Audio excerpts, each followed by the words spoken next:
காலை நேரம், கடற்கரை ஓரம், காலை வீசிக்கிட்டு கையை வீசிக்கிட்டு ஏதோ சண்டைக்கு போகிற சிப்பாய் மாதிரி எல்லோரும் நடந்து போயிட்டுருக்குறாங்க. நடைப்பயிற்சி. அதில் நமக்கு தெரிஞ்ச ஒருத்தர் எதிரில் வந்தார் ரொம்ப வேகமாக. என்ன சார் வாக்கிங்க அப்படின்னு கேட்டோம்.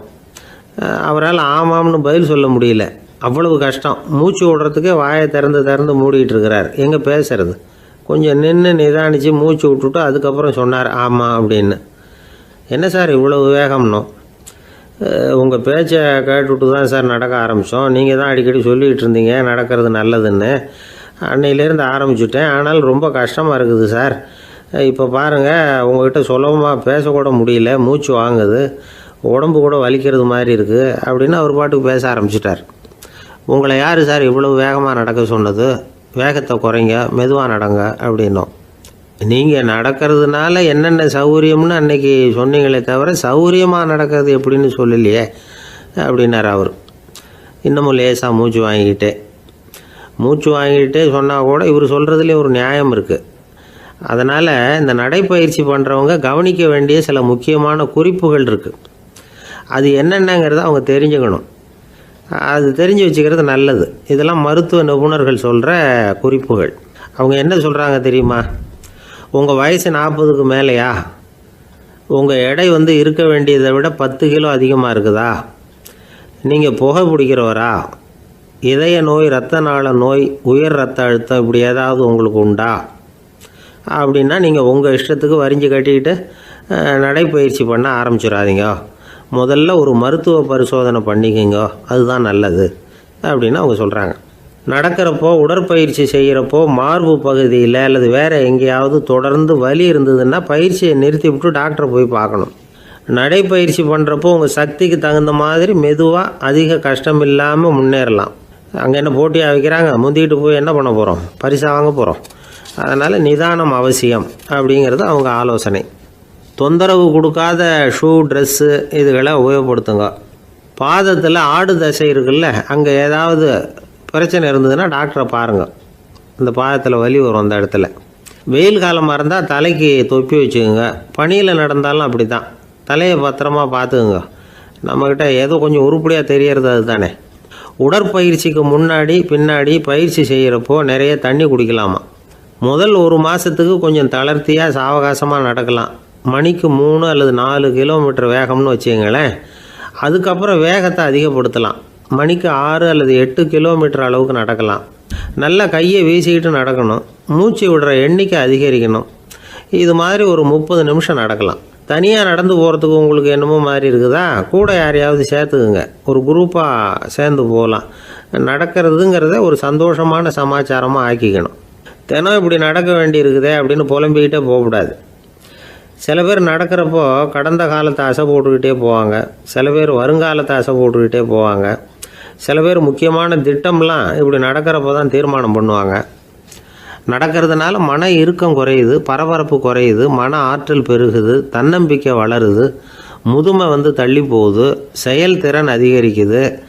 இதை தவிர உடம்புக்கும் பல விதமான சௌகரியங்கள் ஏற்படுது. அதனால் இது வரைக்கும் நடக்க ஆரம்பிக்காதவங்க இனிமேல் இந்த குறிப்புகளை கவனத்தில் வச்சுக்கிட்டு நடக்க ஆரம்பிச்சுடலாம். சார்லஸ் லேம்ப் அப்படின்னு ஆங்கில இலக்கிய மேதை ஒருத்தர், அவர் ஒரு தரம் உடம்பு சரியில்லைன்னு டாக்டர்கிட்ட போனாராம். டாக்டர் அவரை பார்த்துட்டு, நீங்கள் தினமும் காலையில் வெறும் வயத்தில் நடக்கணும் அப்படின்னாராம். வெறும் வயத்தில் நடக்கிறதுக்கு நான் தயார், ஆனால் வயிறு கிடைக்கணுமே சார். யார் வயத்து மேலே நடக்கிறது டாக்டர் அப்படின்னு கேட்டாராம் இவர். தானத்தில் சிறந்தது எது அப்படின்னு ஒரு கேள்வியை கேட்டு, தானத்தில் சிறந்தது நிதானம் அப்படின்னு அதுக்கு ஒரு பதிலும் சொல்கிறவங்க உண்டு. நிதானம் ரொம்ப அவசியம். அதுவும் இன்றைய உலகத்துக்கு ரொம்ப அவசியம். இன்றைக்கி உலகம் ரொம்ப பரபரப்பாக போய்கிட்டு இருக்குது. பொறுமையாக இருக்கணும்னு நினைக்கிறவங்களால கூட அப்படி இருக்க முடியறதில்ல. பொறுமையை சோதிக்கிறது மாதிரி பல சம்பவங்கள். அதையெல்லாம் சந்திச்சே தீர வேண்டியிருக்குது. எங்கே போனாலும் க்யூவில் நிற்க வேண்டியிருக்குது. எங்கே போனாலும் காத்துக்கிட்டு இருக்க வேண்டியிருக்கு. ஆஃபீஸ்லேயோ வீட்லேயோ கூட நீங்கள் நிதானமாக பொறுமையாக நடந்துக்க தெரியலன்னா உங்களுக்கு சிடுமூஞ்சி, முசுடு இப்படிலாம் பேர் வச்சுருவாங்க. அது உங்களுக்கு தேவையா? சரி, வாழ்க்கையில் பொறுமைசாலின்னு பேர் வாங்கிறதுக்கு என்ன வழி? முதல் பாயிண்ட், நீங்கள் நினைக்கிறது, எதிர்பார்க்கறது, செய்கிறது எல்லாமே 100% கரெக்டாக நடக்கணும்னு ஆசைப்படக்கூடாது. எதுவாக இருந்தாலும் அதில் ஓரளவுக்கு தவறு நடக்கலாம் அப்படிங்கிறத எதிர்பார்த்தே இருக்கணும். ஓரளவுக்கு வந்து அதை அனுமதிக்கணும். ஒரு நண்பரை வந்து 6 மணிக்கு ஒரு இடத்துக்கு வர சொல்லியிருக்கிறீங்க. 6 மணிக்கு அவர் வரலை, உடனே பொறுமை இழந்து நடந்துக்கக்கூடாது. ஒரு 10 நிமிஷம் டிலே ஆகலாம். ஒரு வர்ற வழியில் வந்து பஸ்ஸு கூட ஏதாவது டிராஃபிக்கில் மாட்டியிருக்கலாம். அதெல்லாம் எதிர்பார்த்தே கொஞ்சம் காத்திருக்கிறதுல ஒன்றும் தப்பு இல்லை. சில சமயம் டிலே ஆகிறது கூட நல்லதாக முடியும். ஒரு பஸ்ஸை தவற விட்டுட்டு ஐயோ கொஞ்சம் ஒரு 2 நிமிஷம் முன்னாடி வந்திருந்தா பிடிச்சிருக்கலாமே அப்படின்னு தவிச்சிக்கிட்டு இருப்பாங்க சில பேர். அடுத்தபடியாக வர்ற பஸ்ஸு நேரடியாக நீங்கள் போக வேண்டிய இடத்துக்கே கொண்டு போய் விடுற பஸ்ஸாக கூட இருக்கலாம். அது உங்களுக்கு முன்னாடி தெரியாதுல்ல. சில நெருக்கடியான சூழ்நிலைகளை வந்து தமாஷா எடுத்துக்கிறதுக்கு பழகிக்கணும். சில இடங்களுக்கு போகிறப்ப காத்திருக்கிறதுக்கு நம்ம மனசை தயார்படுத்திக்கிட்டே போகணும்.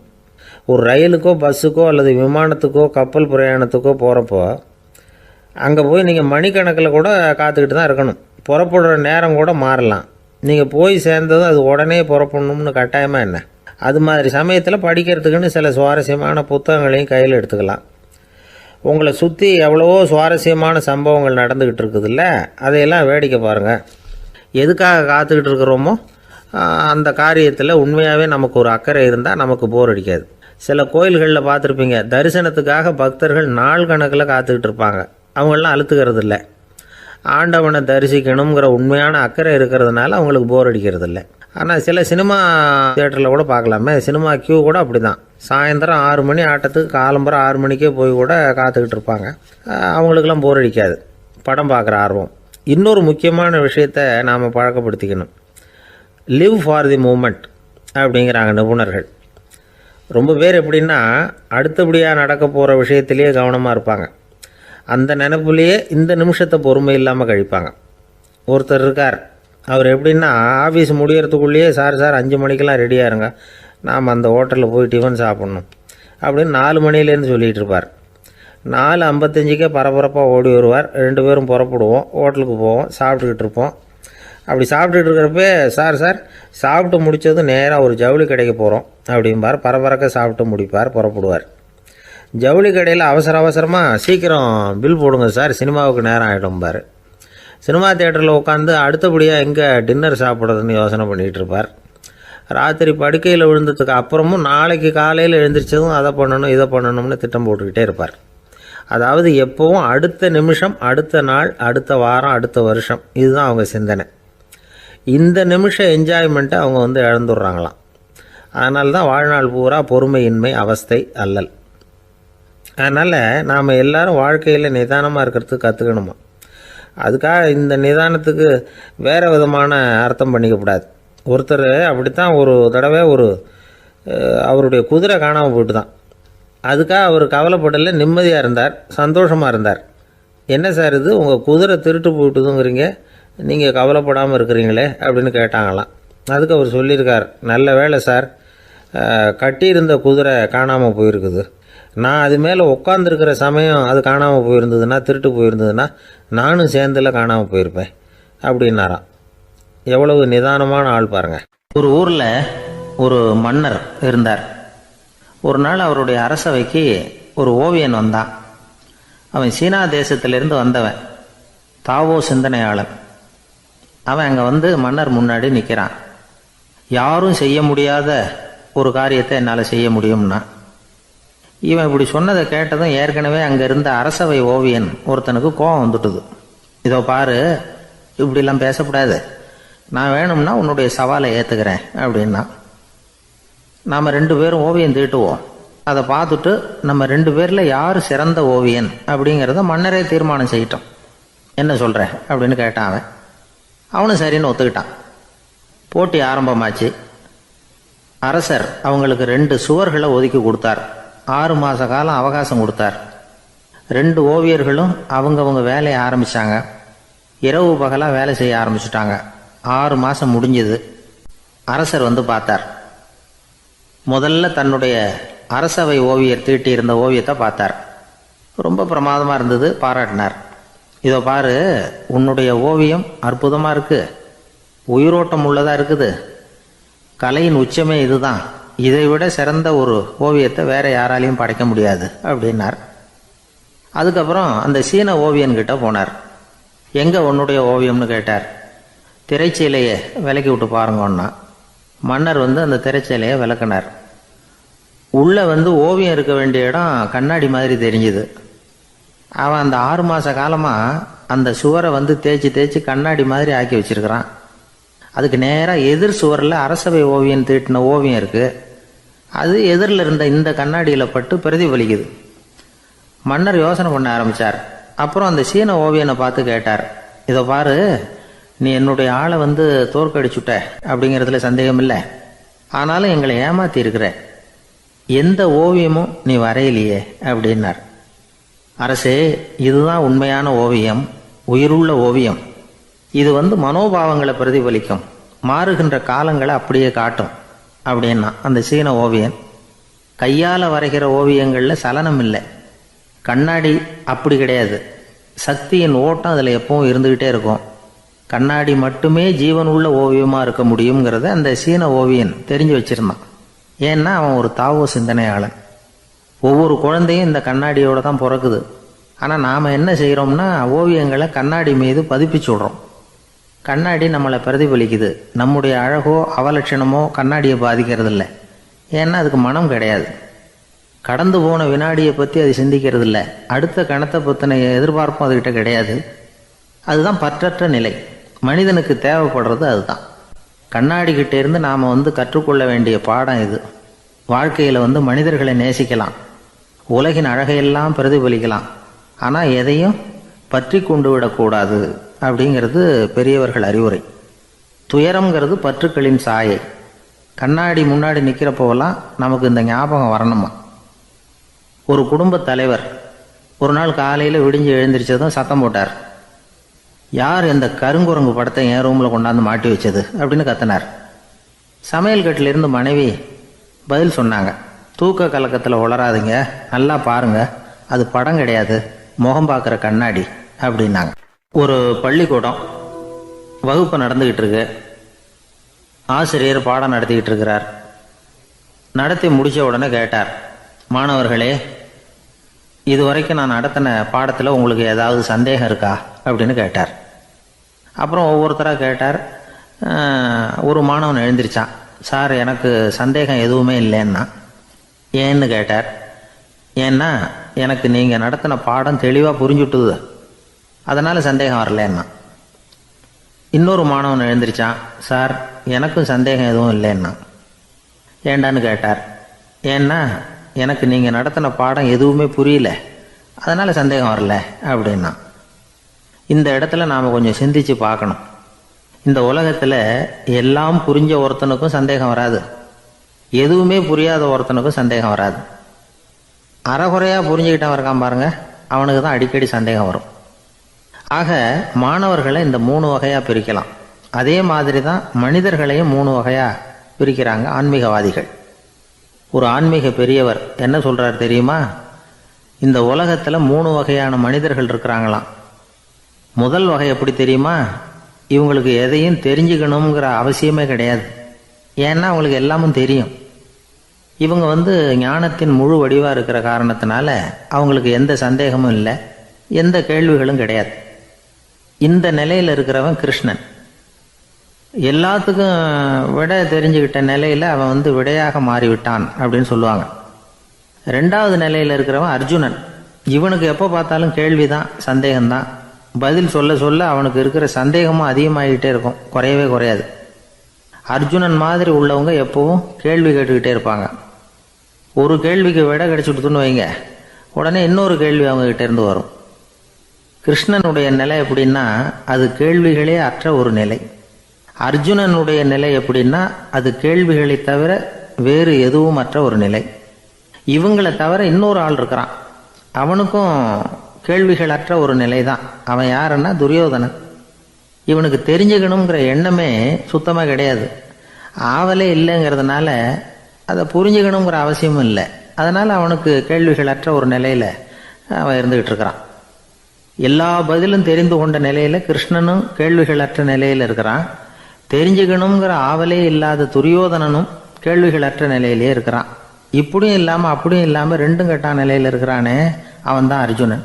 அதனால் பெரியவங்கள்லாம் என்ன சொல்கிறாங்கன்னா, இந்த உலகத்தில் அர்ஜுனன்களாக இருக்கிறவங்க ஒன்று துரியோதனனாக மாறிடணும், இல்லைன்னா கிருஷ்ணனாக மாறிடணும். இதை தவிர வேறு வாய்ப்பு இல்லை. துரியோதனன் மாதிரி உள்ளது விலங்கு நிலை, கிருஷ்ணன் மாதிரி உள்ளது தெய்வ நிலை. அர்ஜுனன் விலங்காவும் ஆக முடியல, தெய்வமாகவும் ஆக முடியல. இப்படி ரெண்டும் கெட்டானா இருக்கிற வரைக்கும் இந்த கேள்விகளும் பிரச்சனைகளும் இருந்துக்கிட்டே தான் இருக்கும். இதுதான் பெரியவர்கள் சொல்லுகிற அனுபவ உண்மை. ஒரு ஆசிரியர் ரொம்பவும் விரிவாக விளக்கமாக பாடம் நடத்தின பிறகு, மாணவர்களே ஏதாவது சந்தேகம் இருந்தால் கேளுங்கன்னாராம். ஒரு மாணவன் எழுந்திரிச்சான். சார், எனக்கு ஒரு சந்தேகம்னா. என்னன்னு கேட்டார். இது வரைக்கும் என்ன பாடம் சார் நடத்துனீங்க அப்படின்னா அந்த பையன். ஒரு ஊரில் ஒருத்தர் இருந்தான். ஏதோ ஒரு சின்ன அலுவலகத்தில் வேலை பார்த்துக்கிட்டு இருந்தான். ரொம்ப ஏழை. வர்ற கொஞ்சம் வருமானத்தை வச்சு வாழ்க்கையை ஓட்டிகிட்டு இருந்தான். ஒரு நாள் தெரு வழியாக அவன் நடந்து வந்துக்கிட்டு இருக்கிறான். தெருவில் ஒரு காசு கிடந்தது. அதை பார்த்துட்டான். அது குனிஞ்சு எடுத்தான். அது ஒரு பழங்கால காசு. அந்த காசு நடுவில் ஒரு துளை இருந்தது.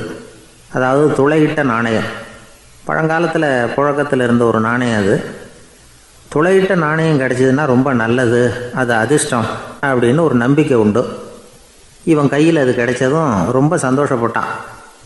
இனிமேல் என்னுடைய கஷ்டம்லாம் தீரப்போகுது, அதிர்ஷ்டம் என்னை தேடி வரும், நான் பணக்காரன் ஆகிடுவேன் அப்படின்னு சொல்லிட்டு அந்த காசை தன்னுடைய கோட்டு பையில் பத்திரமா போட்டு வச்சுக்கிட்டான். அடிக்கடி அதை தொட்டு பார்த்துக்கிறது உண்டு, வெளியில் எடுக்க மாட்டான். இப்படியே கொஞ்ச காலம் ஆச்சு. அதுக்கப்புறம் என்னாச்சு தெரியுமா? நிஜமாகவே அதிர்ஷ்டம் அவனை தேடி வர ஆரம்பிச்சுட்டுது. செல்வம் குவிஞ்சுது. பணம், பதவி, புகழ் எல்லாம் சேர்ந்தது. சமூகத்தில் அவன் ஒரு பெரிய மனுஷன் ஆகிட்டான். எல்லாரும் அவனை பாராட்டினாங்க. அவன் எதை தொட்டாலும் வெற்றி, எல்லாம் அந்த காசோட மகிமை அப்படின்னு அவன் மனசுக்குள்ளே நினச்சிக்கிட்டான். தினமும் காலையில் அந்த கோட்டை போட்டுக்கிட்டு தான் வெளியில் கிளம்புவான். புறப்படுறதுக்கு முன்னாடி கோட்டு பாக்கெட்டை தொட்டு பார்த்துக்குவான், உள்ளே காசு இருக்கா அப்படிங்கிறத உறுதிப்படுத்திக்குவான். அதுக்கப்புறம் தான் வெளியில் கிளம்புவான். இப்படியே பல வருஷம் ஓடி போச்சு. ஒரு நாள் அவனுக்கு அந்த ஆசை வந்துட்டுது. அதாவது அந்த துளையிட்ட நாணயத்தை எடுத்து கண்ணால் பார்க்கணும் அப்படின்னு. காலையில் சாப்பிட்டுக்கிட்டு இருந்தான். அப்போ தன்னுடைய மனைவிகிட்ட சொன்னான், ரொம்ப நாளைக்கு அப்புறம் என்னுடைய அந்த நாணயத்தை இன்றைக்கி வெளியில் எடுத்து பார்க்க போகிறேன்னா. என்னத்துக்கு அது, இப்போ அதை பார்க்க வேணாமே அப்படின்னு மெதுவாக இழுத்தாங்க அந்த அம்மா. இல்லை நான் பார்த்தே தீரணும் அப்படின்னு அவன் தன்னுடைய சட்டை பைக்குள்ளே கையை விட்டான். உள்ளே இருந்த நாணயத்தை வெளியில் எடுத்தான். பார்த்தா அவனுக்கு ஆச்சரியமாக போச்சு. அந்த நாணயத்தில் தொலையே இல்லை. என்ன ஆச்சு அப்படின்னு சொல்லி அவன் ரொம்ப குழம்பி போயிட்டான். இப்போ அந்த அம்மா சொன்னாங்க, நான் தான் ஒரு நாள் உங்கள் கோட்டு ரொம்பவும் தூசியாக இருக்கேன்னு சொல்லி அதை ஜன்னலுக்கு வெளியில் உதறினேன். உள்ளே இருந்த அந்த காசு அப்போ எனக்கு தெரியாது, ஞாபகத்தில் இல்லை.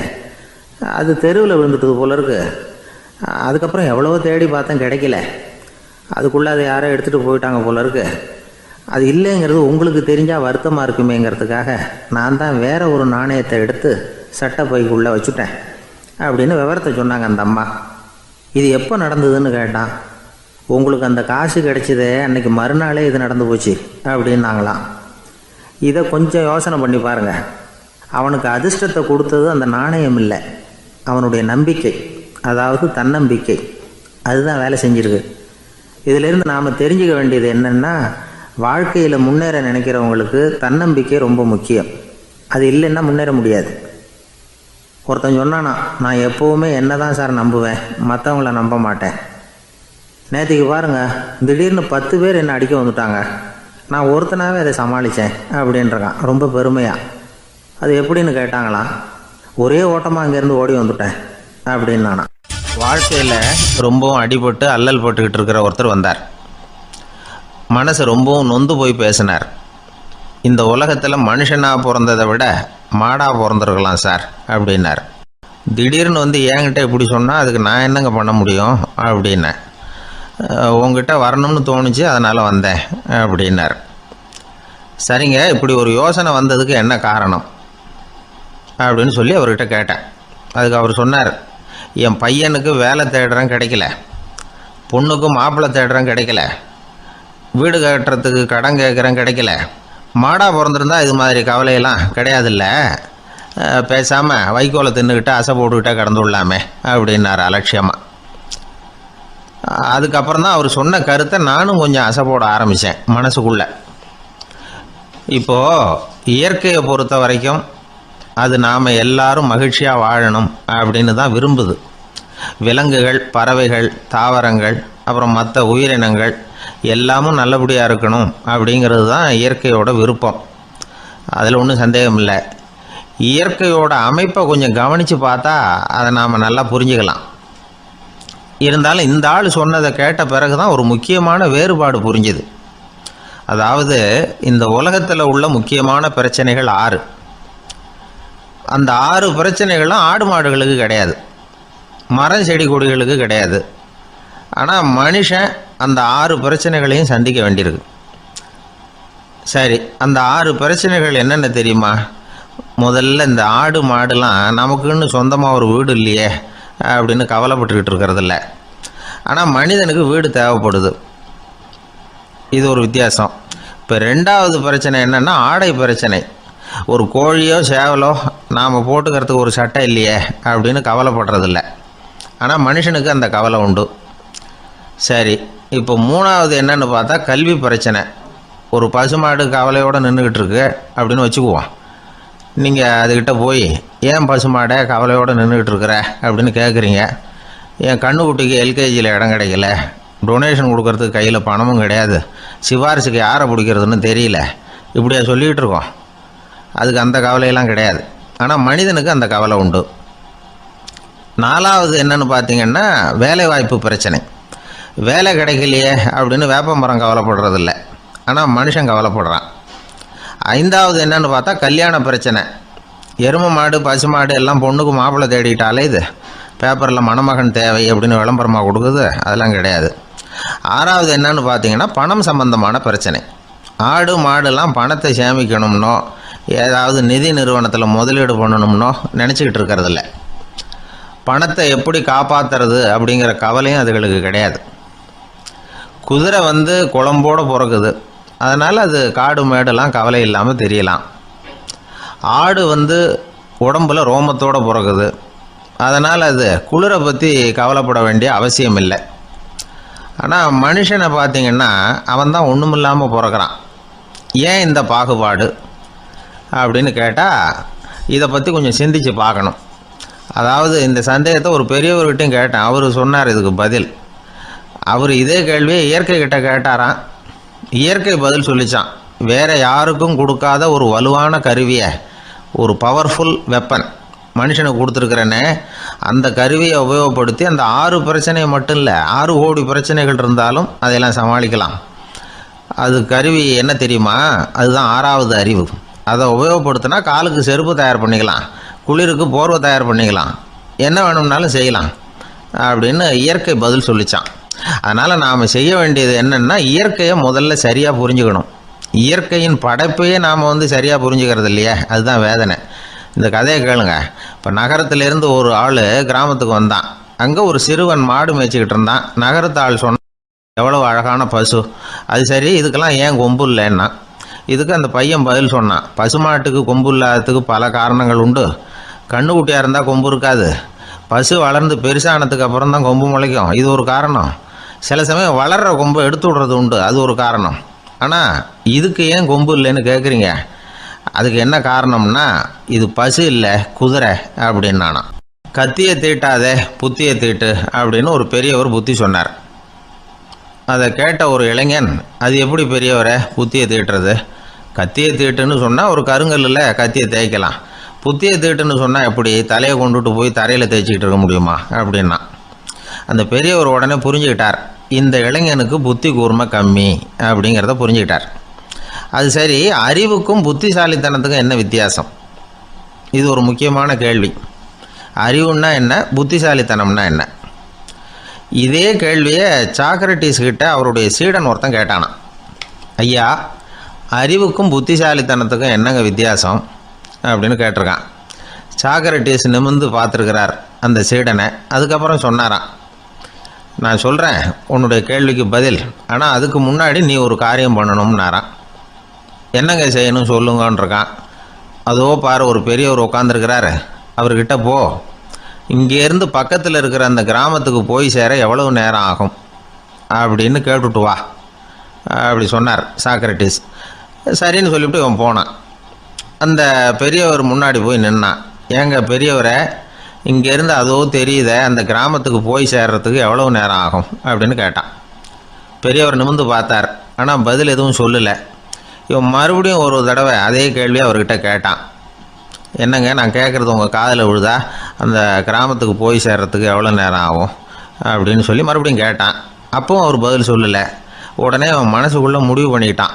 சரி, பெரியவர் ஒரு மாதிரியாக தெரிகிறார், புத்தி சுவாதீனம் சரியில்லாத ஒரு மாதிரி தெரியுது அப்படின்னு நினச்சிக்கிட்டே வந்த வழியிலே திரும்பி வந்துட்டான். கொஞ்சம் தூரம் நடந்திருப்பான். இப்போ அந்த பெரியவர் மறுபடியும் கூப்பிட்டார். இளைஞனே இப்படி வாடினார். இவனுக்கு ஒன்றும் புரியல. மறுபடியும் திரும்பி நடந்தான். அவர் முன்னாடி போய் நின்னான். பெரியவர் சொன்னார், தம்பி, இங்கேருந்து அந்த கிராமத்துக்கு போய் சேர்றதுக்கு 5 நிமிஷம் ஆகும் அப்படின்னார். இப்போ அந்த இளைஞன் அந்த முதியவரை ஒரு மாதிரியாக பார்க்க ஆரம்பித்தான். அதுக்கப்புறம் கொஞ்சம் யோசித்தான். பிறகு அவர்கிட்டே கேட்டுட்டான், ஏங்க பெரியவரை, இதே பதிலை அப்போவே என்கிட்ட சொல்லியிருக்கலாமே, என்னை திரும்பி போன்னு சொல்லிவிட்டு பாதி தூரம் போனதுக்கப்புறம் மறுபடியும் கூப்பிட்டு அதுக்கப்புறம் இப்படி சொல்கிறீங்களே, இது நியாயமா அப்படின்னா. பெரியவர் சிரித்தார். அதுக்கப்புறம் சொன்னார், ஏன்பா, நீ எவ்வளவு வேகமாக நடக்கிறேங்கிறத பார்க்காம நீ கிராமத்துக்கு போய் சேர வேண்டிய நேரத்தை எப்படி என்னால் சொல்ல முடியும்? அதனால தான் உன்னை கொஞ்சம் தூரம் நடக்க விட்டு உன்னுடைய நடையின் வேகம், அந்த கிராமம் இருக்கிற தூரம் ரெண்டையும் கணக்கு போட்டு அதுக்கப்புறம் நேரத்தை சொன்னேன்னார். சீடன் வந்து தலை குனிந்தான். அப்படியே திரும்பி வந்து சாக்ரட்டிஸ் முன்னாடி நின்னான். சாக்ரட்டிஸ் இப்போ சொல்கிறார், தம்பி, அதுக்கு பேர் தான் புத்திசாலித்தனம். இந்த அறிவு கூர்மை வந்து எல்லா இளைஞர்களுக்கும் வரணும் அப்படிங்கிறதுக்காகத்தான் கத்தியை தீட்டாதே புத்தியை தீட்டு அப்படின்னு பெரியவங்கள்லாம் சொல்லிகிட்டு இருக்கிறாங்க. புத்தியை தீட்டுறவங்கெல்லாம் வாழ்க்கையில் அறிவாளியாகிறாங்க, தீட்டாதவங்க கோமாளியாகிறாங்க. இதுதான் இன்றைக்கி நடக்கிறது. அதனால் அறிவு கூர்மைங்கிறது வேற. இந்த காலத்து ஆசாமி ஒருத்தர் இன்னொருத்தரை பார்த்து கேட்டார், ஏங்க, ஒரு விமானம் இங்கேருந்து புறப்பட்டு 2 மணி நேரத்தில் மதுரைக்கு போய் சேருது. நல்லா கவனிங்க, ஒரு விமானம் இங்கேருந்து புறப்பட்டு 2 மணி நேரத்தில் மதுரைக்கு போய் சேருது அப்படின்னா என்னோடய வயசு என்னன்னு கேட்டார். இவர் கேட்குறதுல ஏதாவது அர்த்தம் இருக்கா? அதாவது இங்கேருந்து புறப்பட்டு 2 மணி நேரம் ஆகுது மதுரைக்கு போகிறதுக்கு, அப்படின்னா என் வயசு என்னன்னு கேட்குறாரு. இதை கேட்ட உடனே அவர் பதில் சொன்னார், அப்படின்னா உங்களோட வயசு 20 அப்படின்னார். எப்படிங்க அவ்வளவு கரெக்டாக சொன்னீங்க அப்படின்னு கேட்டார். வேறு ஒன்றும் இல்லை, எங்கள் பக்கத்து வீட்டில் ஒரு முழு பைத்தியம் இருக்குது, அதோட வயசு 40, அப்படின்னா உன் வயசு 20 தான் இருக்கணும் அப்படின்னார். அரை பைத்தியம்னு முடிவு பண்ணிக்கிட்டார். அதனால் வாழ்க்கையில் அறிவு கூர்மைங்கிறது ரொம்ப அவசியம். அந்த புத்திசாலித்தனம் இருக்கிறவங்க வாழ்க்கையில் வெற்றி பெறுவது நிச்சயம். ஒரே ஒரு ஊரில் ஒரு ராஜா இருந்தார். அவர் பேரில் மக்களுக்கு ரொம்ப மரியாதை. அவ்வளவு நல்லா ஆட்சி புரிஞ்சுக்கிட்டு வந்தார். அவருக்கு வயசாயிட்டுது. அதனால் ஒரு நாள் அமைச்சரை கூப்பிட்டார். இதை பாருங்கள், எனக்கு வயசாயிட்டுது, அதனால் இந்த அரச பொறுப்பையெல்லாம் நீங்கள் ஏற்றுக்குங்க அப்படின்னார். அதுக்கப்புறம் ராணியை கூப்பிட்டார். வா, நாம் இனிமேல் இங்கே இருக்க வேணாம், காட்டுக்கு போய் தவம் பண்ணலாம் அப்படின்னு கூப்பிட்டார். இந்த செய்தி மக்களுக்கு அறிவிக்கப்பட்டது. மக்கள் உடனே கூட்டம் கூட்டமாக அரண்மனைக்கு வர ஆரம்பிச்சிட்டாங்க. மன்னரை போய் பார்க்குறாங்க. அரசே, தாங்கள் வந்து எங்களுக்கு தந்தை மாதிரி, நீங்கள் காட்டுக்கு போயிட்டால் நாங்கள்லாம் இங்கே எப்படி இருக்க முடியும்? எங்களுக்கெல்லாம் எந்த துன்பமும் இல்லாமல் பார்த்துக்கிட்டு வர்றீங்க.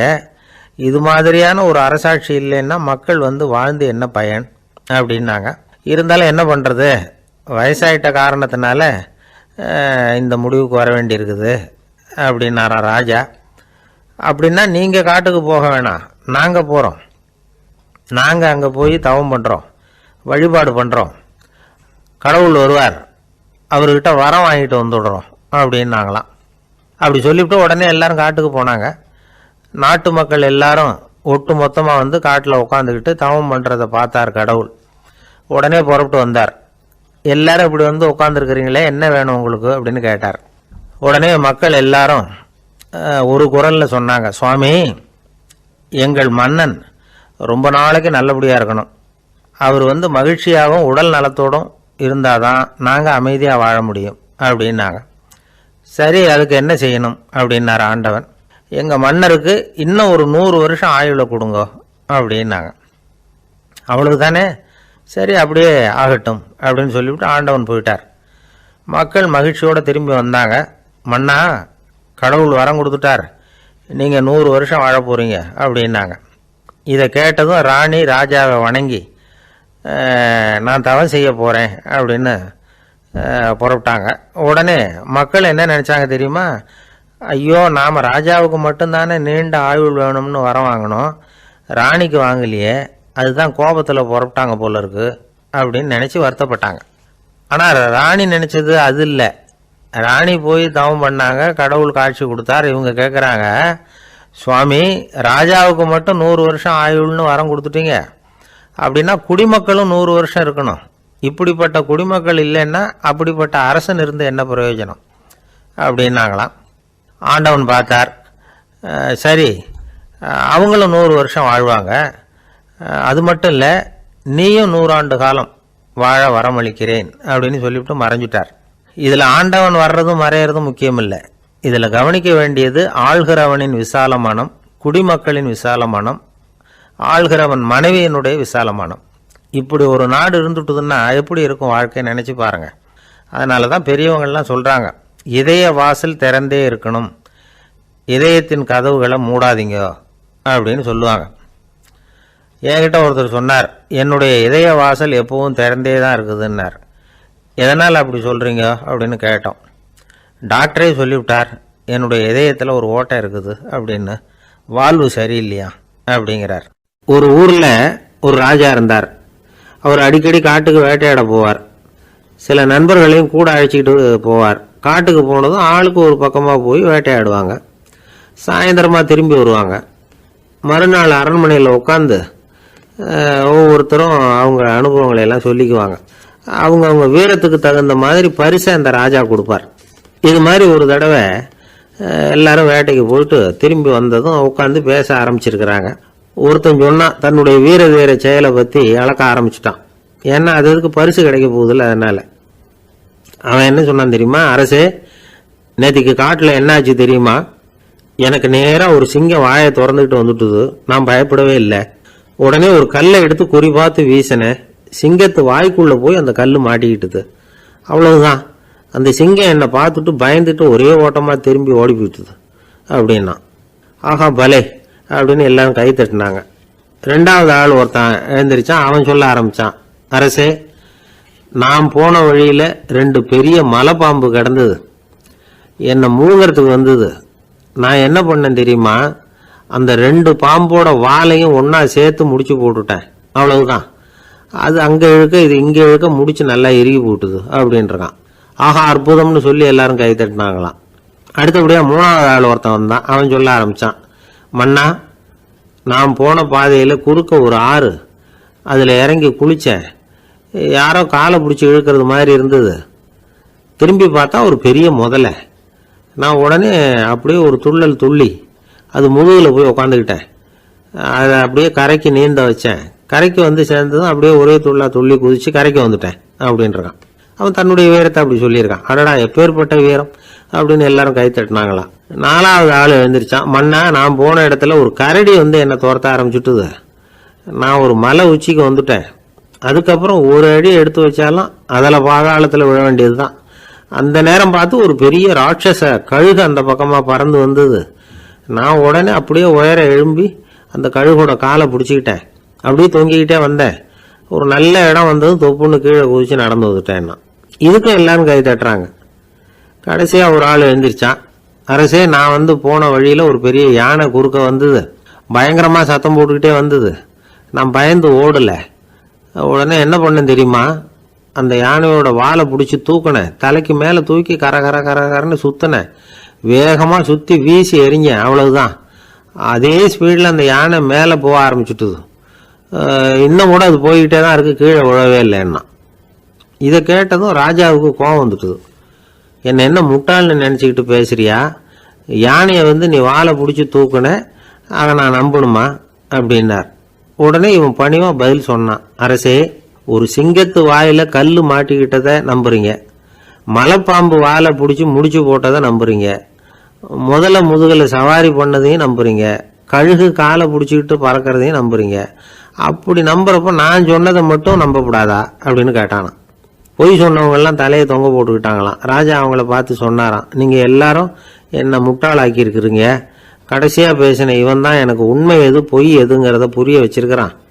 இவன் தான் உண்மையான தைரியசாலி அப்படின்னு சொல்லி அவனுக்கே பரிசையெல்லாம் கொடுத்து பாராட்டினாராம். இப்படி ஒரு கதை. உண்மையை நிலைநாட்டுகிறவன் தான் உண்மையான வீரன் அப்படிங்கிறத இதிலிருந்து நாம் புரிஞ்சுக்கணும். இந்த காலத்துல எல்லாம் பொய் சொன்னாதான் பிழைக்க முடியுங்கிறது ஒரு சில பேரோட நம்பிக்கை. ஒரு அப்பாவுக்கு தன் மகனுக்கு பொய் சொல்ல தெரியலையேங்கிற கவலை. பொய் சொன்னாதான் இந்த உலகத்தில் பிழைக்கலாம், ஆனால் இவனுக்கு அது தெரியலையே, அதனால் இவனை அழைச்சிட்டு போய் நடுக்கடலில் விட்டுட்டு வந்துடுவோம் அப்படின்னு அழைச்சிட்டு புறப்பட்டான். கடற்கரைக்கு போனான். மகனுக்கு சந்தேகம், எங்கேப்பா என்னை அழைச்சிட்டு போகிறேன்னு கேட்டிருக்கான். கடலில் மீன் பிடிக்க கற்றுக் கொடுக்க போகிறேன் உனக்கு அப்படின்னானா. நான் ஏற்கனவே மீன் பிடிச்சிட்டேனேன்னானா இவன் மகன். எங்கே அதுன்னு கேட்டிருக்கான் அப்பங்காரன். சுட்டு சாப்பிட்டுட்டேன் இருக்கான் புள்ள. அப்பங்காரன் பார்த்தான், சரி நம்ம புள்ள பொழைச்சிக்கோ அப்படின்னு சொல்லி திருப்பி அழைச்சிட்டு வந்துட்டானா. இணை புரியாத 2 நண்பர்கள் இருந்தாங்களாம். 2 பேரும் விடாமல் சிகரெட்டு குடிக்கிறவங்க. அதில் ஒருத்தன் செத்து போட்டான். இன்னொருத்தன் அதுக்கப்புறம் 2 சிகரெட்டாக குடிக்க ஆரம்பிச்சானா. ஏன் இப்படி பண்ணுறேன்னு கேட்டிருக்காங்க. நான் ஒரு சிகரெட்டு தான் குடிக்கிறேன், செத்து போன என்னுடைய ஃப்ரெண்டு இருக்கானே செத்து போனவன், அவனுக்காக இன்னொரு சிகரெட்டு குடிக்கிறேன் அப்படின்னு நானா. இது ரொம்ப ஆபத்து, விட்டுடு அப்படின்னு சொல்லியிருக்காங்க. சரின்னு ஒத்துக்கிட்டான். ஆனால் அதுக்கப்புறமும் ஒரு சிகரெட் விதமாக குடிச்சிக்கிட்டே இருந்தான். சிகரெட்டு பழக்கத்தை நீ இன்னும் விடலையான்னு கேட்டாங்களாம். அந்த பழக்கத்தை நான் எப்போ விட்டுட்டேன், இப்போ நான் குடிக்கிறது என் ஃப்ரெண்டுக்காக அப்படின்னு நானா. இவங்கெல்லாம் எப்படி திருந்துறது? அளவுக்கு மிஞ்சினால் அமிர்தமும் நஞ்சு அப்படின்னு சொல்லுவாங்க. அது உண்மைதான். ஒருத்தருக்கு அளவுக்கு மீறிய புகழ் வந்துட்டுதுன்னு வச்சுங்க, அது கூட ஆபத்தா போயிடுறது உண்டு. பழங்காலத்துல எல்லாம் கிரேக்க தேசத்துல ஒரு பழக்கம் உண்டாம். அதாவது யாராவது ஒருத்தரை நாடு கடத்தணும்னா அதுக்கு ஒரு வழி உண்டு. அதாவது ஒருத்தரை நாடு கடத்தணும்னு மக்கள் விரும்புகிறாங்கன்னு வச்சுங்களேன், அவர் பேரை ஒரு மண்பாண்ட ஓட்டுச்சில்லில் எழுதி அதை ஒரு குறிப்பிட்ட பொது இடத்துல போட்டுற வேண்டியது, அவ்வளவுதான். இது மாதிரி பல பேர் போட்டுக்கிட்டே இருப்பாங்க. எல்லாம் அப்படியே குவிஞ்சு போயிடும். அந்த ஓட்டாஞ்சில்லு குவியலில் யாருடைய பேர் அதிகமாக இருக்குதோ அந்த நபரை ஒரு 10 ஆண்டுகள் நாடு கடத்தி விடுவாங்க. இது அந்த ஊர் வழக்கமாக. ஒரு நாள் அந்த குவியலுக்கு பக்கத்தில் ஒரு ஆள் நின்றுக்கிட்டு இருக்கிறான். அவன் கையில் ஒரு ஓட்டாஞ்சில்லு வச்சிருக்கிறான். அதில் யாரோட பேரையோ எழுதணும், எழுதி அந்த இடத்துல போடணுங்கிறது அவன் ஆசை. ஆனால் அவன் படிக்காதவன், அதனால் எழுத தெரியல. யாராவது அந்த வழியாக வர்றாங்களான்னு பார்த்துக்கிட்டே நின்றுக்கிட்டு இருந்தான். ஒரு பெரியவர் வந்துக்கிட்டு இருந்தார்.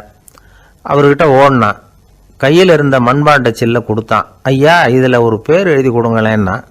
அந்த பெரியவர் அதை வாங்கி கையில் வச்சுக்கிட்டு, என்ன பேர் எழுதணும் சொல்லு அப்படின்னா. இவன் சொன்னான், அரிஸ்டைடிஸ் அப்படின்னு எழுதுங்க அப்படின்னா. இதை கேட்டதும் அந்த பெரியவருக்கு அதிர்ச்சி. ஏன்னா அவர் தான் அரிஸ்டைடிஸ், தத்துவ மேதை அரிஸ்டைடிஸ் அவர். இருந்தாலும் நான் தான் அதுங்கிறத காட்டிக்காம அந்த ஆளுகிட்ட கேட்டார். அது சரிப்பா, அரிஸ்டைடிஸ்ங்கிற பேரை எழுத சொல்ற, அவர் உனக்கு என்ன கெடுதல் பண்ணார், அவர் பேரை இதில் எழுத சொல்றியே அப்படின்னு கேட்டிருக்கார். அதுக்கு இவன் சொன்னானா, அவர் எனக்கு எந்த கெடுதலும் பண்ணல, அவரை நான் பார்த்தது கூட இல்லை அப்படின்னு இருக்கான். அப்புறம் எதுக்காக அவரை நாடு கடத்தணும்னு நீ ஆசைப்படுற அப்படின்னு கேட்டிருக்கார். இப்போ அந்த ஆள் சொல்கிறான், அரிஸ்டைடஸை பற்றி எல்லாரும் பேசுகிறாங்க, அவர் ரொம்ப நல்லவர், அவர் ஒரு பெரிய அறிவாளிங்கிறாங்க, அவர் ஒரு பெரிய வள்ளல், பேரறிஞர், இப்படி எல்லாரும் சொல்கிறத கேட்டு கேட்டு எனக்கு ரொம்ப அலுத்து போயிட்டுது, அதனால தான் வெறுப்பாயிட்டேன் அப்படின்னு நானும். இதிலேருந்து என்ன தெரியுது? நாம் நல்லவனாக இருக்கிறதுல ஒன்றும் இடைஞ்சல் இல்லை. ஆனால் நம்மளை நல்லவன் நல்லவன் எல்லாரும் சொல்ல ஆரம்பிச்சிட்டாங்கன்னு வச்சுக்கோங்க, அப்போ இடைஞ்சல் ஆரம்பம்னு அர்த்தம். எதுவுமே அளவுக்கு மிஞ்சி போகாமல் பார்த்துக்க வேண்டியது ரொம்ப அவசியம். அளவுக்கு அதிகமாக ஆசைப்படாதவங்களில் ஆப்ரஹாம் லிங்கனும் ஒருத்தரான். அவர் ஒரு தடவை தன்னுடைய நண்பர்கள்கிட்ட பேசிக்கிட்டு இருந்தாராம். ஒருத்தர் கேட்டிருக்கார், ஒரு மனுஷனுக்கு கால்கள் எவ்வளோ உயரம் இருக்கணும் அப்படின்னு கேட்டாராம். இதுக்கு ஆப்ரஹாம் லிங்கன் சொன்னாராம், அது என்ன, இடுப்புலேருந்து தரையை தொடுற அளவுக்கு உயரம் இருந்தால் போதும் அப்படின்னாராம். ஆரம்ப காலத்தில் ஒரு குரு, அப்போ ஒரு சீடன் இருந்தான். அது வேடிக்கையான குரு, வேடிக்கையான சீடன். ஒரு ஆசிரமம். ஒரு நாள் ஒருத்தன் அவசரமாக அந்த குருவை தேடி வந்திருக்கிறான். என்ன விஷயம்னு விசாரித்தார் குரு. உங்கள் சீடர் என்னை அடிச்சுட்டார் அப்படின்னு புகார் பண்ணானா அந்த ஆள். குரு சீடனை கூப்பிட்டார். அடிச்சே அந்த ஆளை அப்படின்னு கேட்டாராம். ஆமான் இருக்கான் சீடன். ஏன் அடிச்சே அப்படின்னு கேட்டாராம். இந்த ஆள் உங்களை பற்றி மட்டமாக பேசிவிட்டான், என்னால் அதை தாங்கிக்க முடியல, அதனால தான் அடிச்சுட்டேன்றான். அப்படி என்ன பேசினா அப்படின்னு கேட்டாராம். உன்னுடைய குருநாதர் இப்போல்லாம் அர்த்தமில்லாமல் பேச ஆரம்பிச்சுட்டார் அப்படின்னு சொல்லிவிட்டான், அதனால தான் அடிச்சுட்டேன் அப்படின்னு நானாம். அதுக்காக அடித்தே அப்படின்னாராம். நான் அதுக்காக அடிக்கலை குருவே, இப்பெல்லாம் நீங்கள் அர்த்தம் இல்லாமல் பேசுகிறதாக அவன் சொல்கிறான், அப்படின்னா இதுவரைக்கும் நீங்கள் அர்த்தத்தோடு பேசினதாகத்தானே அர்த்தம், அது தப்பு தானே, அதனால தான் அடித்தேன் அப்படின்னு நானாம். ஒரு பெரியவர் உட்கார்ந்துருக்கிறார், அவரை சுற்றி அவருடைய தோழர்கள் உட்கார்ந்துருக்கிறாங்க. ஏதோ ஒரு முக்கியமான செய்தியை அவர் அவங்களுக்கு சொல்லிகிட்டு இருக்கிறார். அவங்களும் ஆர்வமாக கேட்டுக்கிட்டு இருக்கிறாங்க. இந்த சமயத்தில் யாரோ ஒரு ஆள் வேகமாக அங்கே வர்றார். வர்ற வேகத்திலேயே எனக்கு ஏதாவது உதவி செய்யுங்க அப்படின்னு கேட்டுக்கிட்டே வர்றார். கேட்கறது உதவி, ஆனால் குரல் மிரட்டுறது மாதிரி இருக்குது, அதட்டி கேட்கறது மாதிரி இருக்குது. இதை கேட்டதும் அந்த பெரியவர் ஆத்திரப்படலை, ஆனால் அவரை சுற்றி இருந்தவங்க ஆத்திரப்பட்டாங்க. இதை பெரியவர் கவனித்தார். கொஞ்சம் அமைதியாக இருங்கன்னார். வந்தவரை கூப்பிட்டார். அவருக்கு சில பொருள்களை கொடுத்தார். என்னங்க இப்போ உங்களுக்கு மகிழ்ச்சி தானே அப்படின்னார். அப்படின்னு அலட்சியமாக அவர் சொல்கிறார். நான் உங்களை நல்ல முறையில் நடத்தினேன்னா அப்படின்னு கேட்குறாரு அவர் மறுபடியும். அதெல்லாம் ஒன்றும் இல்லை அப்படின்னு சொல்லி அவர் சொல்லிகிட்டு இருக்கிறாரு. குரலில் கடுமை குறையில. சுற்றி இருந்தவங்களால இதை பொறுத்துக்க முடியல. கோபத்தோடு அவரை நோக்கி நெருங்க ஆரம்பித்தாங்க.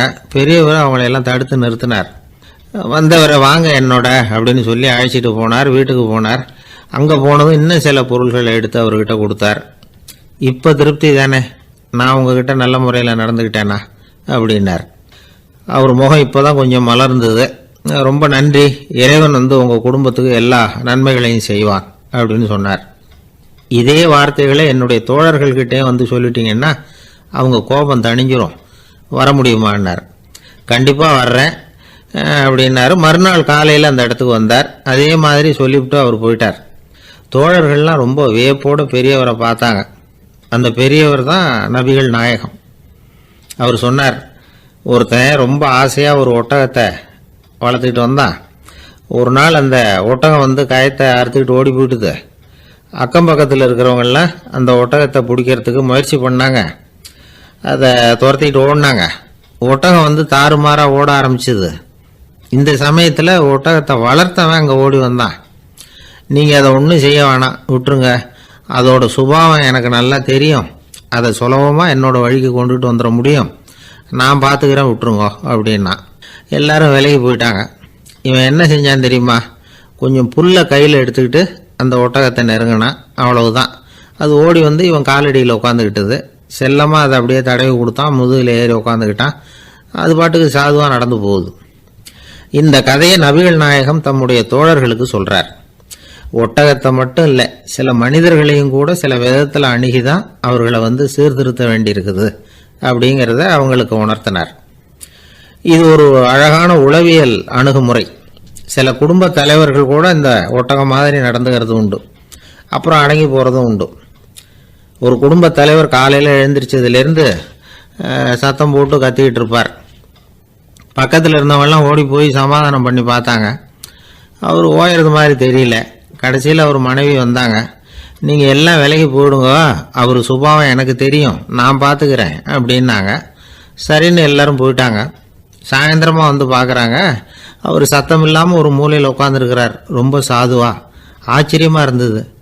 என்னம்மா பண்ணீங்கன்னு கேட்டாங்க.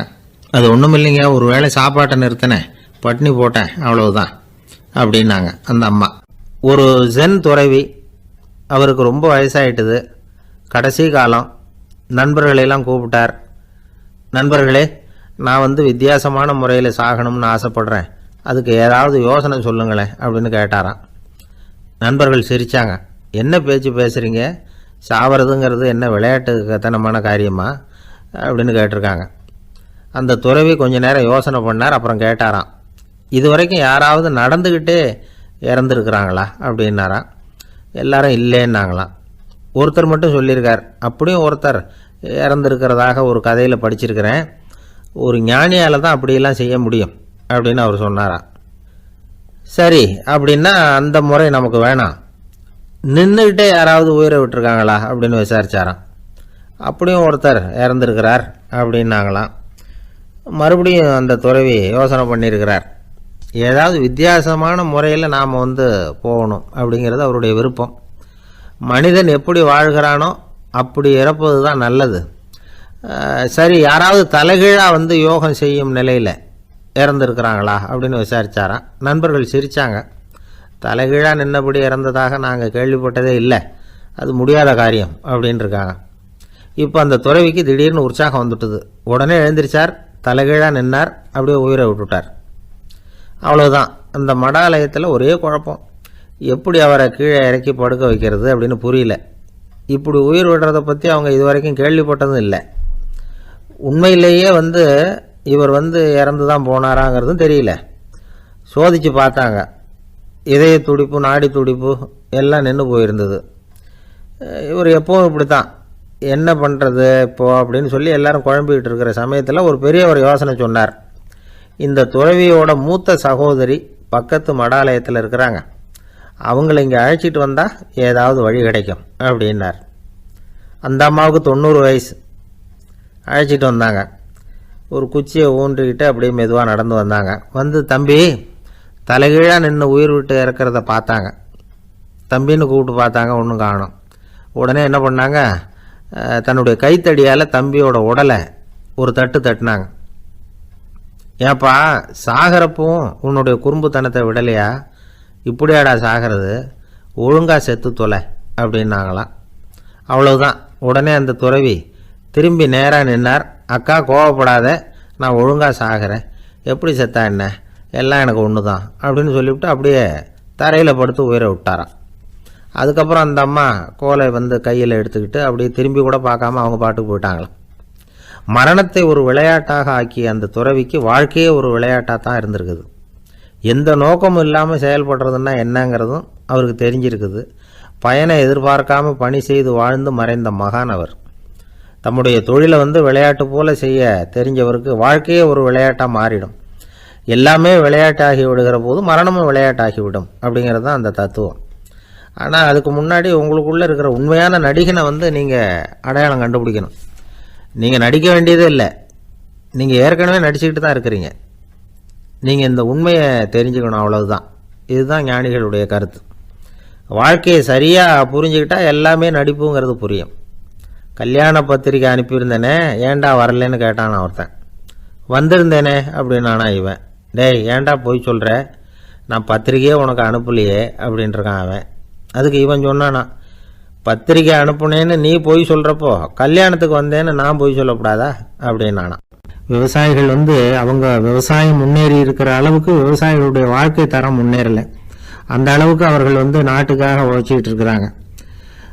அந்த காலத்திலே அதை பற்றி ஒரு கதை சொல்கிறது உண்டு. ஒரு வயசான ஆள் நிலத்தில் ஏறு ஊதுகிட்டு இருந்தாராம். கிழிஞ்சு போன ஒரு சின்ன துண்டை தான் இடுப்பில் கட்டியிருந்தாராம். தலையில் ஒரு கந்தலை சுற்றி இருந்தார். உடம்பு பூரா சேரு, ரொம்ப ஏழை. ஏறு ஓட்டிகிட்டு இருக்கிறவர் வேறு எப்படி இருப்பார்? இருந்தாலும் அந்த ஆள் ரொம்ப ஜாலியாக பாட்டு பாடிக்கிட்டே ஏறு ஊதுகிட்டு இருந்தாராம். உடம்புல தான் அவர் ஏழையை தவிர மனசில் ஒரு ஏழையாக தெரியல. அந்த சமயத்தில் அந்த நாட்டு ராஜா அந்த பக்கமாக குதிரை மேலே வந்தாராம். வேட்டைக்கு போயிட்டு பரிவாரங்களோடு திரும்பி வந்துகிட்டு இருக்கிறார். ரொம்ப செல்வ செழிப்பில் இருக்கிற ராஜா அவர். இந்த வயசான விவசாயியை பார்த்துருக்கார். இந்த ஆள் ரொம்பவும் ஏழைங்கிறது அவர் பார்த்தாவே பளிச்சுன்னு தெரியுது. கட்டிக்கிறதுக்கு நல்ல துணி இல்லை, உடம்போ இழைச்சி போயிருக்குது, வயிறு முதுகில் போய் ஒட்டிக்கிட்டு இருக்கு, கண்ணு குழு விழுந்து போயிருக்குது. ஆனாலும் முகத்தை பார்த்தா சந்தோஷமாக இருக்கிற மாதிரி இருக்கு. இவ்வளவு உற்சாகமாக பாடிக்கிட்டு இருக்கிறாரு அப்படின்னு ஆச்சரியமாக நினச்சி பார்த்தார் அந்த ராஜா. சரி, அவர்கிட்ட கொஞ்சம் பேச்சு கொடுத்து பார்க்கலாம் அப்படின்னு முடிவு பண்ணார். ஐயா பெரியவரே, இப்படி கொஞ்சம் வர முடியுமான்னாராம். பொழுது போகிறதுக்குள்ளே நான் இந்த வயல் பூரா உழவு ஓட்டி ஆகணும், அதனால் பேசுறதுக்கு நேரம் இல்லை அப்படின்னாராம் அந்த பெரியவர். என்ன அவ்வளவு அவசரமா? மீதி இருந்தால் நாளைக்கு உழுதக்கூடாதா? அது சரி, உனக்கு எத்தனை ஏக்கர் நிலம் இருக்குது அப்படின்னு விசாரிச்சிருக்கார் ராஜா. எனக்குன்னு சொந்தமாக உள்ளங்கை அளவு கூட நிலம் கிடையாது. இது எங்கள் முதலாளியோட நிலம். இதை பூராவும் உழுது முடிச்சாதான் அவர் கூலி கொடுப்பார். நான் கூலிக்கு உழுதுகிட்டு இருக்கிறேன். உங்ககிட்ட பேசிக்கிட்டு இருந்தா அவருக்கு துரோகம் பண்ணது மாதிரி ஆயிடும் அப்படின்னாராம். ராஜா குதிரையை விட்டு கீழே இறங்கினார். வரப்புல நடந்து அந்த பெரியவர்கிட்டயே போனாராம். சரி, ஒரு நாள் பூரா உழுதான் உனக்கு எவ்வளவு கூலின்னு கேட்டிருக்கார். 8 அணா கூலி கிடைக்கும்னாராம் அவர். இது ரொம்ப காலத்துக்கு முன்னாடி நடந்த ஒரு சம்பவங்கிறதுனால அப்போ 8 அணா கூலிங்கிறது ரொம்ப பெருசு. இருந்தாலும் அதுவும் அந்த ராஜாவுக்கு பெரிய கூலியா தெரியல. இவ்வளவுதானா, இதை வச்சுக்கிட்டு நீ எப்படி காலம் தள்ளுற அப்படின்னாராம். ஒன்றும் கவலை இல்லை அப்படின்னாராம் அவரு. ராஜாவுக்கு ரொம்ப ஆச்சரியமா போச்சு. 8 அணா கூலி வாங்குற இந்த ஆளு கவலை இல்லாம இருக்கிறார், ஏராளமான வசதியோடு இருக்கிறன்னா கவலை இல்லாம வாழ முடியலையே அப்படின்னு நினைச்சு பார்த்திருக்கார். அது சரி, 8 அணாவில் எப்படி குடும்பம் நடத்துற அப்படின்னு கேட்டாராம்.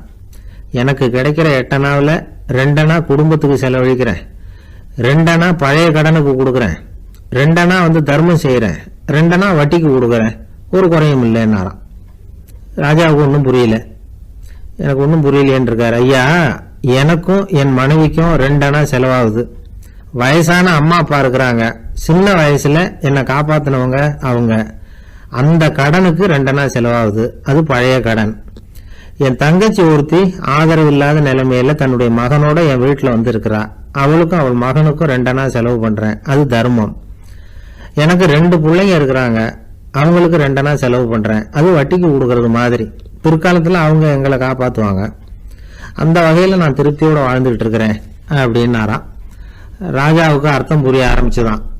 அந்த பெரிய நிலத்தை விலை கொடுத்து வாங்கி அந்த பெரியவருக்கே தானமா கொடுத்துட்டாராம். இப்போ ஊழவருக்கே நிலம் சொந்தமாயிட்டுது. அன்னையிலிருந்து அரசனுக்கும் ஆறுதல் கிடைச்சுதான். இப்படி ஒரு கதை சொல்லுவாங்க. 8 அணா வருமானத்தை வச்சுக்கிட்டு எப்படி காலத்தை தள்ளுறதுன்னு சொல்றதுக்காக இந்த கதையை சொல்றதாக யாரும் தப்பா நினைச்சுக்க கூடாது. கிடைக்கிறத எப்படி பங்கு போடுறார், எப்படி திருப்தியா வாழறார் அப்படிங்கிறது தான் முக்கியம். அது மாதிரி இன்றைக்கு இந்த பொங்கல் திருநாள்ல உழவர்கள் மனசு மகிழ்ச்சியா இருந்ததுன்னா அது எல்லாரும் மகிழ்ச்சியா இருக்கிறது மாதிரி அர்த்தம். அதனால அவர்கள்ட்ட இருந்து நாம பாடம் கத்துக்கணும். சில உழவர்கள் தங்கள் நிலத்துல விளையறத தாங்கள் சாப்பிட மாட்டாங்க, அடுத்தவங்கள்ட்ட வித்துட்டு சந்தையில போய் வேற அரிசி வாங்கிட்டு வந்துதான் இவங்க சாப்பிடுவாங்க. அப்படிப்பட்ட விவசாயிகள்லாம் இது உண்டு. பங்கிடுகிற பண்பை உழவர்கள்ட்ட இருந்து கற்றுக்கொள்ளுங்கள் அப்படிம்பாங்க. ஒரு ஆள் நிம்மதியா மகிழ்ச்சியா இருந்தானா, உங்க நிம்மதிக்கும் மகிழ்ச்சிக்கும் என்ன காரணம்னு கேட்டிருக்காரு இன்னொருத்தர். என்கிட்ட இருந்தது பூராவையும் என் பிள்ளைங்களுக்கு சமமா பங்கு போட்டு கொடுத்துட்டேன், எனக்குன்னு எதுவுமே வச்சுக்கல, அதுதான் நிம்மதிக்கு காரணம்னு இருக்கான். உங்ககிட்ட இருந்தது எவ்வளவு இருந்தது அப்படின்னு கேட்டிருக்காரு அவரு. மொத்தமா ஒரு 50,000 ரூபாய் இருக்கும் அப்படின்னு இருக்கான். அவ்வளவும் பணமாவே இருந்ததா அப்படின்னு கேட்டிருக்காங்க அவங்க. இல்லைங்க, அவ்வளவும் கடன், அதை தான் பிரிச்சு கொடுத்துருக்கேன் பிள்ளைங்க கிட்ட அப்படின்னு நானும். அவன் நம்பிக்கை இல்லைன்னா இந்த உலகத்தில் நாம் நடமாடவே முடியாது. அவநம்பிக்கையோடு இருந்துக்கிட்டு இருந்தால் என்றைக்கும் அவஸ்தை தான். நாம் நம்புறது நடக்குதோ இல்லையோ அது வேற விஷயம். ஆனால் எதையும் நம்பி தான் நாம் அடி வைக்க வேண்டியிருக்கு. வேற ஒன்றும் வேணாம், ஒரு லாட்ரி சீட்டு வாங்குகிறோம், அது எங்கே நமக்கு விழப்போகுது அப்படிங்கிற அவநம்பிக்கையோடவா வாங்குகிறோம். பரிசு நமக்கு தான் அப்படிங்கிற நம்பிக்கை உள்ளூர இருக்கிறதுனால தான் அதை வாங்குகிறோம். இருந்தாலும் முடிவு வேறு மாதிரி ஆகிடுது, அதுக்காக மனசு சோர்ந்து போகிறதில்ல, அடுத்த மாதமும் சீட்டு வாங்குகிறோம். இந்த நம்பிக்கை தான் மனித வாழ்க்கைக்கு ஆதாரம். ஒரு கடையில் போய் டீ சாப்பிட்றீங்க, அந்த டீ நல்ல டீ தானா, அதில் விஷம் கலந்துருக்குமா அப்படிங்கிற சந்தேகம் வந்துட்டுதுன்னு வச்சுங்க. அதுக்கப்புறம் அதை எப்படி நீங்கள் சாப்பிட முடியும்? நம்பி தான் சாப்பிட்ணும். ரயில் ஒழுங்காக போய் சேருங்கிற நம்பிக்கை இருக்கிறதுனால தான் அதில் ஏறி உட்காடுறோம். லெட்டர் ஒழுங்காக போய் சேருங்கிற நம்பிக்கை இருக்கிறதுனால தான் பெட்டியில் போடுறோம். சரி, நம்ம கதையெல்லாம் நம்மளோட இருக்கட்டும். மனித நம்பிக்கை எந்த அளவுக்கு உறுதியாகவும் அறிவுபூர்வமாகவும் இருக்கணுங்கிறதுக்கு அலெக்சாண்டர் வாழ்க்கையில் நடந்த ஒரு சம்பவத்தை உதாரணமாக சொல்லலாம். இந்த உலகத்தையே ஜெயிக்கணும்னு புறப்பட்டார் அலெக்சாண்டர். ஒரு கட்டத்தில் அவர் சிட்னஸ் நதி கரைக்கு சேர்ந்தார். அந்த சமயத்தில் அவருக்கு கடுமையான நோய் வந்துட்டுது. அவர் கூடவே வந்திருந்த கிரேக்க வைத்தியர்கள் என்னென்னமோ முயற்சியெல்லாம் பண்ணி பார்த்தாங்க. இருந்தாலும் அலெக்சாண்டருக்கு வந்திருக்கிறது என்ன நோய்ங்கிறத அவங்களால கண்டுபிடிக்க முடியல. ஏன்னா அந்த பகுதியில் உள்ளவங்களுக்கு மட்டுமே அதிகமாக வரக்கூடிய ஒரு வினோதமான நோயாக இருந்தது அது. ஆனால் அவர் இருக்கிற இடம் எதிரியோட இடம், பாரசீக மன்னனோட ஆளுகைக்கு உட்பட்ட இடம். என்ன பண்ணுறது அப்படின்னு எல்லாரும் யோசனை பண்ணாங்க. பாரசீக மன்னனோட அரண்மனையில் இருக்கிற வைத்தியர் வந்தால் இந்த நோயை குணப்படுத்தி விடுவார் அப்படின்னு சொன்னாங்க. இருந்தாலும் எதிரியோட நாட்டில் இருக்கிற வைத்தியரை கூப்பிட்டு எப்படி நம்பி வைத்தியம் பார்க்க சொல்கிறது அப்படின்னு சொல்லி எல்லாரும் தயங்கினாங்க. ஆனால் அலெக்சாண்டர் தயங்கலை. பரவாயில்ல, அழைச்சிட்டு வாங்கன்னு விட்டார். உடனே அவரை போய் அழைச்சிட்டு வந்துட்டாங்க. அவர் வந்தார். அலெக்சாண்டர் உடம்பை பரிசோதனை பண்ணி பார்த்தார். சரி, இதை குணப்படுத்தி விடலாம், பயப்பட வேண்டியதில்லை. ஆனால் இதுக்கு ஒரு மூலிகை ரசம் தயார் பண்ணி கொடுக்கணும். நான் போய் அதை தயார் பண்ணிவிட்டு 2 நாளில் திரும்பி வந்துடுறேன் அப்படின்னு சொல்லிவிட்டு போனார் அந்த வைத்தியர். அதே மாதிரி 2 நாளில் திரும்பி வந்தார் மூலிகை ரசத்தோட. இதுக்கு இடையில் அலெக்சாண்டரோட தளபதிகளில் ஒருத்தர் ரகசியமாக ஒரு எச்சரிக்கை கடிதம் கொடுத்து அனுப்பியிருக்கிறான். அதை வாங்கி என்ன விஷயம்னு பார்த்தார். இப்போ உங்ககிட்ட வந்திருக்கிற எதிரி நாட்டு வைத்தியரை நம்பாதீங்க, அவன் கொண்டுகிட்டு வந்திருக்கிற மூலிகை ரசத்தில் விஷம் கலந்துருக்குது அப்படின்னு அதில் எழுதியிருக்கு. அதை பார்த்தார் அலெக்சாண்டர். இருந்தாலும் கொஞ்சம் கூட அலட்டிக்கல. வைத்தியர் கொடுத்த மருந்தை வாங்கி கடகடன்னு குடிச்சுட்டு அதுக்கப்புறம் அந்த கடிதத்தில் இருந்த விஷயத்தை அந்த வைத்தியர்கிட்ட சொன்னார். வைத்தியர் திகைச்சு போயிட்டார். தன் மேலே அலெக்சாண்டர் வச்சிருக்கிற நம்பிக்கையை பார்த்து அவருக்கு ரொம்ப வியப்பு. வைத்தியர் உண்மையிலேயே நல்ல மருந்து தான் கொண்டுகிட்டு வந்து கொடுத்துருக்கிறார், அதில் விஷம்லாம் எதுவும் கலக்கலை. அதுக்கப்புறம் அலெக்சாண்டர் அந்த வைத்தியரை பார்த்து சொன்னாராம், நம்பிக்கைங்கிற அச்சாணியை ஆதாரமாக வச்சுக்கிட்டு தான் இந்த உலகம் சுற்றிக்கிட்டு இருக்குது. எனக்கு எதிரியாக இருந்தாலும் பாரசீக மன்னர் ரொம்ப பெரியவர். அப்பேற்பட்ட மன்னருடைய அரண்மனை வைத்தியர் தொழில் நேர்மை இல்லாதவராக இருக்க மாட்டார். அப்படி இருந்தால் அவரை அரண்மனை வைத்தியராக வச்சிருக்கவே மாட்டாங்க அப்படின்னு நம்பினேன். என்னுடைய நம்பிக்கை வீண் போகலை அப்படின்னாராம். இதுதான் மானுட நம்பிக்கைங்கிறது. இந்த காலத்துலேயும் இது மாதிரி இந்த மானுட நம்பிக்கையை ரொம்பவும் சாமர்த்தியமாக கையாளுகிற கெட்டிக்காரங்க சில பேர் இருக்கிறாங்க. இந்த காலத்து குரு, அவருக்கு ஒரு சிஷ்யன். குரு முன்னாடி அந்த சிஷ்யன் ரொம்ப பணிவாக நின்று, குருவே உங்கள் கையால் விஷத்தை கொடுத்தாலும் அதை வாங்கி மடமடன்னு குடிச்சிருவேன் அப்படின்னா. உன்னுடைய குரு பக்தியை மெச்சினேன் அப்படின்னார் குரு. அதுக்கு அந்த சிஷ்யன், அப்படி இல்லை குருவே, உங்ககிட்ட சிஷ்யனாக இருக்கிறத விட உங்கள் கையால் விஷத்தை வாங்கி குடிச்சு விடுறது ரொம்ப நல்லது, அதனால தான் அப்படி சொன்னேன் அப்படின்னா. ரொம்ப நாளைக்கு முன்னாடி ஒரு நாள் கோவலன் நாடகம் நடந்தது. எங்கள் மதுரையில் நடந்தது. அதில் ஒரு முக்கியமான கட்டம். கண்ணகி கிட்ட சிலம்பை வாங்கிக்கிட்டு அதை விற்கிறதுக்காக மதுரை நகருக்கு புறப்படுறான் கோவலன். அந்த சமயத்தில் கண்ணகி பாடுற மாதிரி ஒரு நாடக பாடல் நாடக ஆசிரியர் எழுதினது. அது என்ன பாட்டுன்னா, மா பாவியோர் கூடி வாழும் மதுரைக்கு மன்னா போகாதீர் என்று அப்படின்னு ஆரம்பிக்கும் அந்த பாட்டு. இதுதான் அந்த பாட்டு. இதை கண்ணகி மேடையில் பாடின உடனே கூட்டத்தில் சலசலப்பு. நம்ம ஊர்லேயே நமக்கு முன்னாடியே நின்றுக்கிட்டு மா பாவியோர் கூடி வாழும் மதுரை அப்படின்னு சொல்கிறாங்களே, என்ன தைரியம் அப்படின்னு எல்லாம் குழப்பம் பண்ண ஆரம்பிச்சிட்டாங்க. மக்கள் சத்தம் போட ஆரம்பிச்சிட்டாங்க. எதிர்ப்பு குரல் அது பாட்டுக்கு வர அதிகமாக போட்டுது. கொண்டுக்கிட்டு வா அந்த நாடக ஆசிரியரை, எழுதுனது யார் அப்படின்னு ஒரே சத்தம், கூச்சல். வேறு வழி இல்லை. மெதுவாக மேடைக்கு வந்தார் அந்த நாடக ஆசிரியர். 4 பக்கத்திலிருந்தும் கேள்வி கணைகள். மக்களை பார்த்து கொஞ்சம் அமைதியாக இருங்கோ அப்படின்னு சொல்லிவிட்டு தன்னுடைய விளக்கத்தை சொல்ல ஆரம்பித்தார் அந்த நாடக ஆசிரியர். மா அப்படின்னு சொன்னால் திருமகளாகிய லட்சுமி அப்படின்னு அர்த்தம். பா அப்படின்னா கலைமகளாகிய சரஸ்வதி.